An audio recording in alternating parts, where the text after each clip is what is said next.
నేను కూడా డిఎస్సి ఆస్పిరెంట్ని sir, eagerly waiting sir DSC. రాజకీయంగా నేను చేయాల్సినంత చేశాను. ఈరోజే వచ్చేటప్పుడు మాట్లాడా సార్తో, విజయ్ సార్తో మేము మాట్లాడాము. డేట్స్ త్వరలో వస్తుంది, అంటే ఇంకొక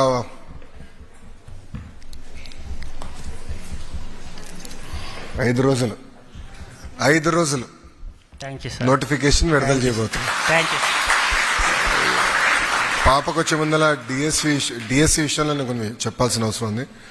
డిఎస్సి యాక్చువల్గా ఒక క్యాలెండర్ పెట్టుకుని నిర్వహించాలని నిర్ణయం తీసుకున్నాం. దాంట్లో భాగంగా టెట్ ఎగ్జామ్స్ కూడా నిర్వహించాం. అదైన తర్వాత ఏబీసీ క్లాసిఫికేషన్ వర్గీకరణ విషయం కోర్టులో వచ్చిన తర్వాత అది ప్రక్రియ పూర్తయిందా చేయాలని ఒక నిర్ణయం తీసుకుంటాం జరిగింది. దానివల్ల డిలే అయింది తప్ప ప్రభుత్వానికి డిఎస్సి నిర్వహించాలని చిత్తశుద్ధి ఉంది. 5 రోజుల్లో నోటిఫికేషన్ ఇచ్చే బాధ్యత మన ప్రభుత్వం తీసుకుంటుంది. ఈరోజు రిపోర్ట్ కూడా ఎస్సీ కమిషన్ నుంచి తిరిగి వచ్చింది. ఈరోజు క్యాబినెట్ ఆమోదం తెలిపింది. ఈ 2 రోజులు ఆర్డినెన్స్ ఇచ్చి మేము ముందలు తీసుకెళ్తాం.